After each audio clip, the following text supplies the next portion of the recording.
चलो आज तुम लोग को हम क्लास 9 से क्लास 10 की ओर ले जा रहे हैं।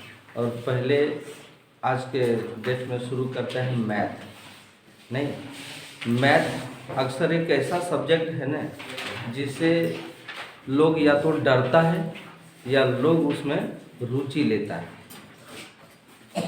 डरता कौन लोग है? जिसका बेसिक जानकारी कमज़ोर है मैथ में, वो अक्सर डरता है, मैथ से भागता है। मैथ उसके लिए एलर्जी। और इससे प्रेम कौन करता है, इससे लगाव कौन रखता है पता है? जिसका बेसिक जानकारी मजबूत है, स्ट्रांग है, शुरू से जो तुम पढ़ते आए हो मैथ के विषय में, उसमें तुम अच्छा जानकारी रखे हो, तो अभी जो मैथ क्लास 10 का है वो तुम्हारे लिए इंटरेस्टिंग होगा, तुम्हारे लिए वो रुचिकर होगा मैथ। लेकिन भारी उसके लिए हो जाएगा जो शुरू से उसने लापरवाही किया, नहीं पढ़ा, नहीं वो है। वैसे मैथ वैसे ही लिख दिया है मैथ का फुल फॉर्म, ये कोई गूगल में मिलने वाला ये चीज़ नहीं है। लोगों ने इसको बना के रखा है मैथ का फुल फॉर्म। नहीं, ये माइंड, टैलेंट, अटेंशन, टैलेंट और हार्डवर्क। ठीक है, तो मैथ बस यूं ही बता रहे हूँ तुमको। ये मैथ का फुल फॉर्म जो है ना, तुमको कहीं बहुत अलग अलग जगह पर है, हमारे पास भी मैथ का अलग फुल फॉर्म रखा हुआ था लिख करके। तो ये इस पर फोकस हम इसलिए कर रहे थे कि मैथ में माइंड लगाना चाहिए, अटेंशन पूरा सावधानी से उसको हल करना चाहिए। मैथ में जब माइंड लगाओगे तो पूरी सावधानी के साथ माइंड लगाना होगा। अटेंशन वही है, टैलेंट होना चाहिए इसमें। हम पहले ही तुमको बोल दी कि मैथ में तुमको टैलेंट होना चाहिए। अभी अगर तुमको प्राइम नंबर और कंपोजिट नंबर पूछेंगे तो बहुत लोग नहीं बोल पाएंगे कि प्राइम नंबर और कंपोजिट नंबर क्या है ना। वो सबसे बड़ा वीक पॉइंट है। सम संख्या विषम संख्या क्या है नहीं जान रहे हो, तुमको डिविजिबिलिटी नहीं पता है, मैथ का ये सब वीक पॉइंट है। ठीक है, शुरू में तुमको पहले ही चैप्टर में तुमको एलसीएम और एचसीएफ पढ़ना पड़ेगा। नहीं, और एलसीएम और एचसीएफ हम लोग शुरू से पढ़े हैं, 4 क्लास से ही एलसीएम और एचसीएफ निकालने के लिए सीखे थे। अभाज्य गुणनखंड जिसको बोलते हैं प्राइम फैक्टराइजेशन। नहीं, क्लास 7 में हम बताए थे घात और घातांक में, क्लास 8 में भी बताए थे घात और घातांक में। ठीक है, संख्याओं को एक्सपेंडेड करने के लिए बताए थे। तो वो सब चीज़ कहता है कि एकदम जानकारी रखना चाहिए, वही टैलेंट है। इसमें टैलेंट बनना हो, मैथ में अगर टैलेंट बनना हो ना, तो बेसिक चीज़ों को जो पहले जो तुम पढ़ चुके हो ना, उसको तुमको फिर से माइंड में लाना पड़ेगा। लघुत्तम और महत्तम निकालने के तुमने 2 तरीका जाना होगा शायद, हम 3 तरीका भी बता सकते हैं। और अब चौथा क्लास 10 में आगे तो ये 4 तरीका है एचसीएफ और एलसीएम निकालने का। और हमने देखा क्लास 4 के बुक में दिया हुआ है, वो नव्या पटेल का बुक है ना, उसमें 3 तरीके से बताया है एचसीएफ और एलसीएम निकालने का, और वहाँ से उसको टैलेंट कर रहा है। जिसको वो सब जानकारी है ना, पहला चैप्टर उसके लिए बहुत इजी है। पहला चैप्टर लोगों ने देखा होगा ना, उलट करके एक्सरसाइज 1.1। नहीं, तो उसमें एलसीएम है, एचसीएफ है, अभाज्य गुणनखंड करने के लिए दिया है, वो सब दिया है। हार्डवर्क चाहिए इसमें, मैथ में हार्डवर्क। कल ही देखे हम जब टेस्ट लेने लगे ना, तो बहुत लोगों ने नहीं बनाया क्योंकि हार्डवर्क इसमें किया नहीं मैथ में। तुम लोग मैथ से इतना तुम लोग को दुश्मनी क्यों है, मैथ से एलर्जी क्यों है? मैथ को तुम लोग अपना में एक्सेप्ट करो ना, वो तुमको एक्सेप्ट कर लेगा। अगर एक्सेप्ट नहीं करोगे तो वो तुमको दूर भेज देगा। ठीक है, अभी टेबल हम पूछने लगेंगे तो बहुत लोगों को टेबल भी नहीं याद होगा, 13 का, 9 का। नहीं, ये हमारा कहना वैसे, लेकिन मैथ जो है ना, वैसे 3 चीज़ों पर चलता है। ये 3 चीज़ क्या है जानते हो? 3P सिद्धांत। जिस तरह से पर्यावरण मित्र बनने के लिए 3R सिद्धांत चाहिए, पर्यावरण मित्र बनना हो तो 3R सिद्धांत तुमने पढ़ा होगा। अब ये 4R देखते हैं, बुक में आ रहा है। पहले 3R पढ़ते थे, रिसाइकल, रिड्यूस, रीयूज नहीं, शायद देखा होगा कोई। और अब यहाँ पर मैथ भी 3P पर है। एक जो है वो है तुम्हारा पेशेंस, PATIENCE। हम स्पेलिंग देखो सही लिखे पेशेंस का, P से प्योर और फिर P से प्रैक्टिस। ये 3P सिद्धांत को जो फॉलो किया है ना, मैथ उसके लिए इजी हुआ है। मैथ तुम्हारे लिए बहुत सरल हो जाएगा। तुमको प्रैक्टिस, पेशेंस रखना पड़ेगा, ठीक है। प्योर माने उसमें शुद्धता बरतना होगा, फिर तुमको प्रैक्टिस करना होगा। नहीं, ये 3R सिद्धांत है। चलो ये हम तुमको मैथ को तुम्हें अपनाओगे कैसे, मैथ से तुमको रुचि कैसे है वो तुमको बता दे। नहीं, सबसे पहले तुम लोग जो बेसिक जानकारी है ना उसको नॉलेज रखना पड़ेगा। घात और घातांक में ही है ना, बहुत सारा फॉर्मूला हम लोग देखे थे। नहीं, लाभ और हानि में बहुत फॉर्मूला देखे थे। चक्रवृद्धि ब्याज भी पढ़े थे हम लोग, गुणनखंड पढ़े थे। याद है ना कि ये वो जो गुणनखंड हमने करवाया था तुम लोग को इस प्रकार का, ठीक है, इस प्रकार का गुणनखंड 4 टाइप से इसको बताए थे। 4 रूप हैं इसके, सब रूप बताए थे और उसमें प्रैक्टिस करवाए थे बड़ा बड़ा दे करके। तुम लोग को वो चीज़ याद होना चाहिए। और वहाँ से हम लोग बढ़ते बढ़ते आ गए क्लास 10 9 में जो हम लोग पढ़े थे उसी कैटेगरी में क्लास 10 का भी मैथ को बांटा गया है। 7 खंडों में विभाजित किया गया है क्लास 10 का मैथ, 9 की तरह। क्लास 10 का जो मैथ है ना वो तुमको हम बताते चलें कि जो ग्रुप है तुम्हारे बुक में जो खंड किए गए हैं वो तुमको बताएंगे। क्लास में किस प्रकार का क्वेश्चन आएगा, एग्ज़ाम में किस प्रकार का क्वेश्चन आएगा वो भी बताएंगे। ये लॉकडाउन की वजह से 2019 से जो है ना अस्त व्यस्त हो गया है। जो सिस्टम से क्वेश्चन पूछा जाना चाहिए वो पूछा नहीं जा रहा है, अभी जैसे तैसे पूछा जा रहा है। इस बार जो है वो 40 नंबर का ऑब्जेक्टिव कर दिया है और 20 नंबर का कर दिया है और प्रैक्टिकल। बाकी 60 नंबर बच, 40 20 60 फिर 40 नंबर का थ्योरी कर दिया है। नहीं, इस बार की स्थिति बता रहे हैं। लेकिन हम तुमको बताने जा रहे हैं कि क्वेश्चन पेपर में जो ग्रुप वाइज बांटा गया है, पहले जो पूछता था 2018 में जो पूछा गया था या 2017 में जो पूछा गया था, वो 4 ग्रुप में विभाजित किया है क्वेश्चन को। और कहाँ कहाँ पर किसमें कितना मार्क्स दिया गया है, प्रत्येक क्वेश्चन को बनाने में कितना समय लगेगा, उन सब बातों को हम तुमको आज जहाँ तक हो सकेगा हम बताएंगे। जो अधूरा बच जाएगा उसको कल बताएंगे।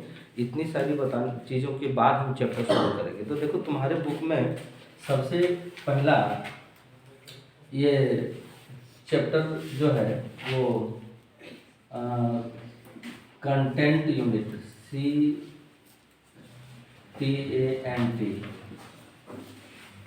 कंटेंट का स्पेलिंग गलत लिखा है,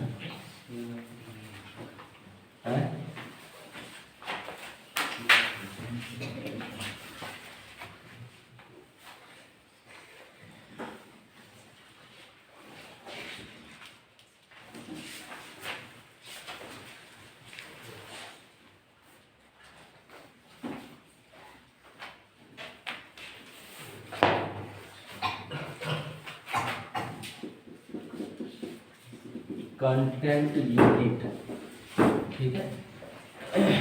इधर देख लेना तुम लोग। सबसे पहले सीरियल नंबर और यहाँ पर रहेगा मार्क्स, किस यूनिट से कितने मार्क्स का जो क्वेश्चन रहेगा ना वो हम तुमको बताएंगे आज के डेट में। सबसे पहले पहला चैप्टर जो है, नहीं वो चैप्टर हम करते हैं,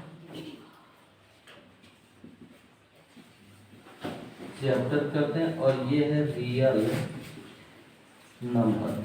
देखो तुम्हारे बुक में रियल नंबर लिखा हुआ है। नहीं, दूसरे नंबर में हम लोग पढ़ेंगे अलजेब्रा, ALGEBRA, जिसको बीज गणित बोलते हैं ना। ठीक है। 3 नंबर में अलजेब्रा के बाद हम लोग पढ़ेंगे ज्योमेट्री।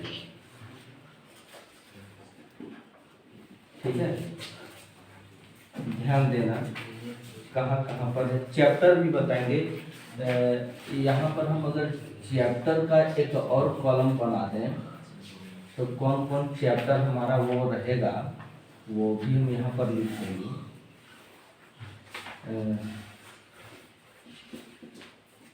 चैप्टर और यहाँ सीरियल नंबर सही। अलजेब्रा में कौन कौन चैप्टर रहेगा, ज्योमेट्री कौन कौन चैप्टर है। फिर चौथा नंबर जो है वो आ जाएगा कोऑर्डिनेट ज्योमेट्री। कोऑर्डिनेट ज्योमेट्री है।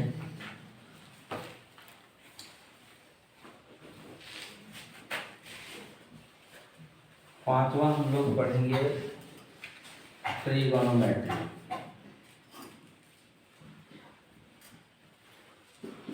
ट्रिगोनोमेट्री पढ़ेंगे। ट्रिगोनोमेट्री नया तुम लोग का मैथ आ जाएगा ना। सुना होगा तुमने sine cos tan cosec sec cot, नहीं वो वही है। उसका उपयोग क्या है उस समय जब चैप्टर शुरू करेंगे उस समय एक्सप्लेन करेंगे ट्रिगोनोमेट्री का उपयोग हम लोग कहाँ करेंगे। ठीक है। सो छठा मेंसुरेशन है। मेंसुरेशन और सातवां स्टैटिस्टिक स्टैटिस्टिक्स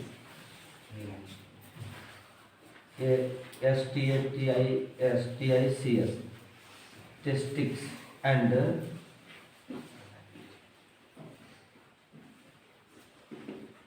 प्रोबेबिलिटी। ये भी जो है ना 9th क्लास में था। स्टैटिक्स तुम्हारा चैप्टर नंबर 14 में था, 15 में प्रोबेबिलिटी था। ठीक है। 7 ग्रुप में तुम्हारा इस मैथ बुक को विभाजित किया गया, बांटा गया है। इसमें चैप्टर 1 केवल है। ठीक है। अलजेब्रा में जो है वो चैप्टर 2, 3 और 4 है। चैप्टर 2 में 2 चर वाले नहीं बहुपद है। 3 में 2 चर वाले रैखिक समीकरण युग्म है। 4 में कोऑर्डिनेट देखिए क्या थे द्विघात समीकरण है। ठीक है। और एक 5 जो है वो तुम्हारा है एपी अर्थमेटिक प्रोग्रेशन, समांतर श्रेणियां। नहीं इस प्रकार है। ज्योमेट्री के अंतर्गत तुम्हारा चैप्टर 6 रह जाएगा और 10 रह जाएगा और 11 रह जाएगा। ठीक है। चैप्टर 6 में है त्रिभुजों की समरूपता, समरूप त्रिभुज। नहीं चैप्टर 10 में है वृत्त। क्लास 9 के भी चैप्टर में वृत्त था। जिस क्लास 9 का जो चैप्टर वृत्त है ना उससे ज़्यादा इजी और सरल है चैप्टर 10 का। क्लास 10 का चैप्टर 10 का वृत्त छोटा है, वो मात्र 2 एक्सरसाइज में 3 एक्सरसाइज में है ना।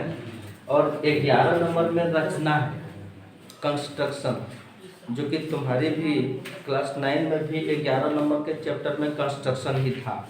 नहीं कोऑर्डिनेट ज्योमेट्री जो है वो चैप्टर 7 है, एकमात्र चैप्टर कोऑर्डिनेट ज्योमेट्री का। इसमें दूरी सूत्र, विभाजन सूत्र और त्रिभुज का क्षेत्रफल वाले सूत्र को हम लोग इसमें देखेंगे। ठीक है, इतना हो गया। ट्रिगोनोमेट्री चैप्टर 8 एंड 9 है। याद रखोगे। तुम लोग के पास अगर बुक नहीं हो तो नोट करके इसको रख लोगे, और जिसके पास बुक है वहाँ पर तुम लोग टिक लगा सकते हो कौन सा बुक कहाँ कहाँ पर है सो। ठीक है। फिर मेंसुरेशन जो है वो है चैप्टर 12 एंड 13। ये 14 और यहाँ पर सुन लो पहले। तुम लोग फिर उतारना शुरू करोगे तो फिर सुनोगे कैसे। कहाँ पर कितना मार्क्स बटा हुआ है सो तुमको हम दिखा देते हैं। अब जानते हो ना कि हम लोगों को जिसमें हम लोग पढ़ते थे ना फुल मार्क्स 100 रहता था। अभी भी तुम लोग का फुल मार्क्स जो है, ठीक है, अभी भी फुल मार्क्स 100 ही है, कम नहीं है। लेकिन बदलाव ये हुआ कि थ्योरी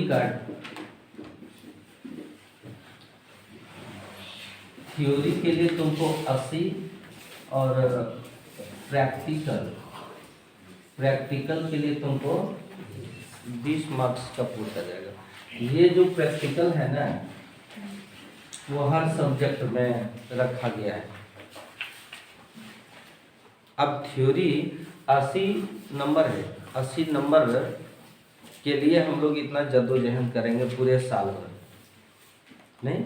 20 नंबर में से किसी को स्कूल तरफ से 18 मिलता है, किसी को 19 मिलता है, किसी को 17 मिलता है, ठीक है।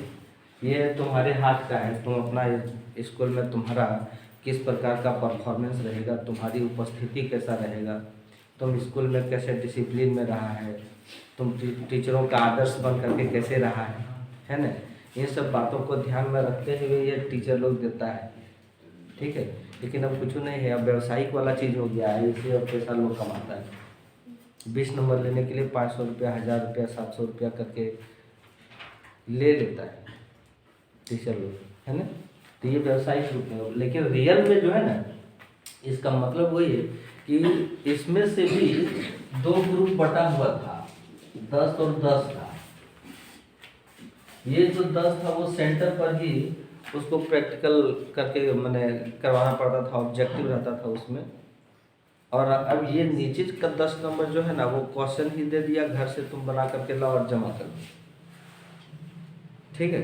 तो इसका छोड़ो, हम लोग 80 नंबर वाला को देखते हैं कि ये 80 नंबर यहाँ पर कहाँ पर रखा हुआ है। सो जानते हो ये रियल नंबर यानी चैप्टर नंबर 1 में जो है ना वो इसमें तुमको 6 मार्क्स का क्वेश्चन पूछेगा। अलजेब्रा में 12 नंबर का क्वेश्चन पूछा जाएगा, ठीक है। हाँ नहीं 20 नंबर का मिस्टेक हो गया, ये ब्लूप्रिंट मेरे हाथ में, ये वाला जो है ना ये ब्लूप्रिंट है मेरे हाथ में, इसी से हम देख के बता रहे तुमको। ज्योमेट्री अलजेब्रा में 12 नंबर हो गया। ट्रिगोनोमेट्री में तुमको 12 नंबर का क्वेश्चन पूछा जाएगा, ठीक है। कोऑर्डिनेट ज्योमेट्री में 6 नंबर का क्वेश्चन पूछा जाएगा। तुम्हारा ज्योमेट्री में नहीं 15 नंबर किया हुआ, नए जो आए हैं सो 15 नंबर का क्वेश्चन पूछा जाएगा।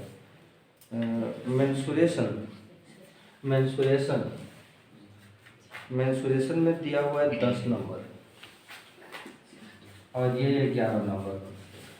देखो ये टोटल 80 नंबर आता है, जोड़ करके 6 और 5 11, 11 और 17, 17 और 3 20, बाकी 2 और 2 4 5 6 7 8।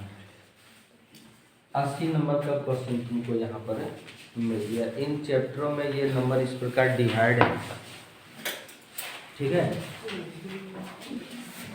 नहीं इस चैप्टर से कितना मार्क्स का क्वेश्चन पूछेगा। अभी ये 3 साल से 2019, 20, 21 और ये 22 भी, 2019 तक ठीक रहा, 20, 21 और ये 22 का कहीं कोई आधार नहीं है, कैसे पूछा गया कैसे नहीं पूछा गया। लेकिन सिस्टम है ये ब्लूप्रिंट जो है ना वो जैक से जारी किया गया और उसी में उस समय निर्धारित किया गया था कि किस चैप्टर से कितना क्वेश्चन पूछा जाएगा और कितना रखा जाएगा। अब यहाँ के बाद हम लोग आ जाएंगे क्वेश्चन पेपर पर। क्वेश्चन पेपर जो हमारे हाथ में रहेगा ना वो किस प्रकार का क्वेश्चन पेपर रहेगा सो बताएंगे, ठीक है। अगर तुम लोग इसको नोट करना चाहोगे तो कर सकते हो।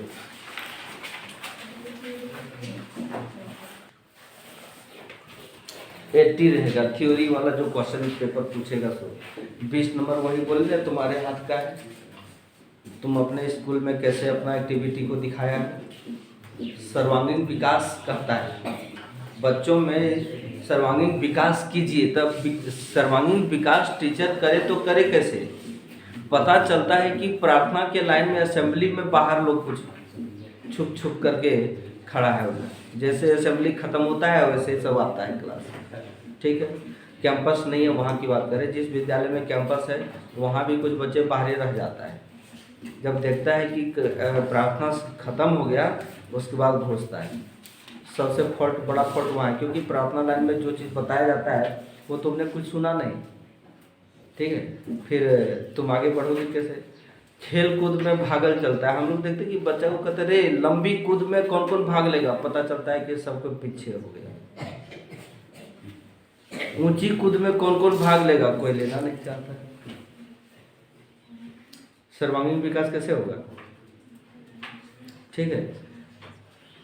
फिर ओकेजन में जब होता है कि 15 अगस्त हो चाहे 26 जनवरी में, स्पीच में कौन कौन भाग लेगा।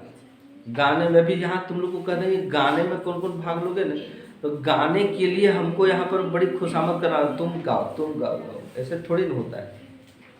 सर्वांगीण विकास उसी को बोलते हैं। अब शनिवार को ही ना पहला बार देखे कि चलो की लड़की लोग बहुत बढ़िया है, को डांस करके दिखाइए। बोले कि रे तुम गा सकती है तो क्या डांस कर सकते, बोले हाँ सर कर सकते हैं, कर दिए। वही कैंपस में ही, हमारा स्कूल का कैंपस में बस। तो गाने में, बोलने में, खेलने में और भी एक्टिविटी में सब में तुम लोग को आगे रहने के लिए ही को सर्वांगीण विकास कहते हैं। वो सर्वांगीण विकास टीचर क्या करे, टीचर तो बच्चों को कहता है, मार पीट तो नहीं सकता है ना, ठीक है। तो वो 20 नंबर तुम्हारा अपना है, 80 मार्क्स रहेगा। और तुम्हारे उस क्वेश्चन में जो है ना वो टाइम कितना रहेगा,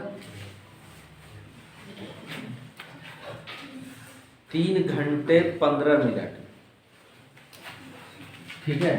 3 hours 15 मिनट्स, ठीक है। ये 15 मिनट को तुम छोड़ो, ये 15 मिनट एक्स्ट्रा दे दिया है जैक वाले ने तुमको क्वेश्चन पढ़ने के लिए। मुख्य रूप से तुमको 3 घंटे का यूज करना होगा, यानी 3 × 60 = 180 मिनट है, ठीक है। तो 180 मिनट में तुमको कितना क्वेश्चन हल करना है, किस प्रकार का क्वेश्चन रहेगा, कितने मार्क्स का क्वेश्चन रहेगा, वो तुमको हम सब बताएंगे। तो देखो क्वेश्चन पेपर में ग्रुप में बांटा हुआ रहेगा तुम्हारा ग्रुप ए। ग्रुप ए जो रहता है वो very short ANS answered type question. हम कहीं पर कैपिटल लिख दिए, कहीं स्मॉल लिख दिए, ये कोई तरीका नहीं हुआ, तो हम यहाँ पर वैसा ही लिखते हैं, टाइप्स क्वेश्चन। इसको हम VSA कहेंगे। ग्रुप ए में कितने क्वेश्चन वेरी शॉर्ट टाइप के रहेंगे और कितने मार्क्स के रहेंगे और हर एक क्वेश्चन पर कितना समय देना होगा, हम तुमको सब बताएंगे, ठीक है ना। फिर आ जाते हैं ग्रुप बी। ग्रुप बी ये रहेगा शॉर्ट आंसर टाइप्स क्वेश्चन 1, यानी SA1। SA1 शॉर्ट टाइप का 2 तरह के क्वेश्चन आएंगे, SA1 और SA2। कितना क्वेश्चन रहेगा, प्रत्येक क्वेश्चन का कितना मार्क्स रहेगा, और हमको इस ग्रुप के क्वेश्चन को हल करने में कितना समय, क्योंकि समय की पाबंदी जो है ना वो हम लोग अक्सर एग्जाम में देखें। भले हम यहाँ तुम लोग को एक्स्ट्रा समय दे दिए, क्या है कि हमको यहाँ पर पास और फेल नहीं करवाना है, हमको यहाँ देखना है कि तुमने गेन कितना किया, ठीक है। उसी के लिए हम तुमको एक्स्ट्रा समय, लेकिन एग्जाम में जहाँ पास और फेल की बात है ना, तुमको समय की बड़ी पाबंदी रखना होगा। पता चले कि जाना हुआ क्वेश्चन हमारा छूट गया और रोता हुआ स्टूडेंट निकलेगा एग्जामिनेशन हॉल से कि हम जो क्वेश्चन जा रहे थे हमने नहीं बना पाया, बुझे कि नहीं। तो समय की पाबंदी को हम बताने के लिए उसको उस दायरे के अंदर तुम्हारा क्वेश्चन कंप्लीट हो जाए, हम उस चीज को बताएंगे कि हर एक क्वेश्चन में कितना समय लगेगा। सो फिर ये ग्रुप सी का आता है।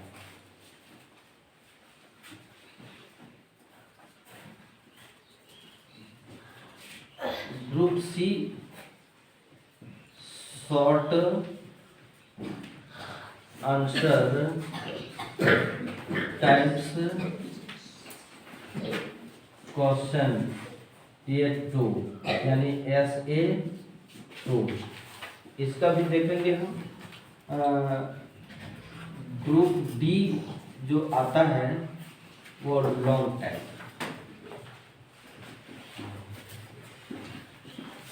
लॉन्ग टाइप क्वेश्चंस, ठीक है, इसको हम कहेंगे LA।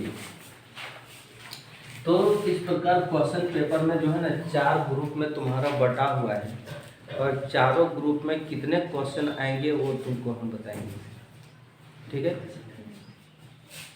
नहीं तो ये तुम लोग चाहो तो उतार सको, नहीं तो हम इसको पूरा साफ करके मिटा करके हम देखेंगे कि लॉन्ग टाइप में कितने क्वेश्चन रहेंगे, शॉर्ट टाइप में कितने क्वेश्चन रहेंगे। सो एक कॉलम बनाएंगे और पूरा विस्तार से जरा सा और कल हम शुरू करेंगे कि प्रत्येक क्वेश्चन पर हमको समय कितना देना है, ताकि हम 180 मिनट में सारे क्वेश्चन को हल कर लें। नहीं, ये सबसे बड़ी बात है।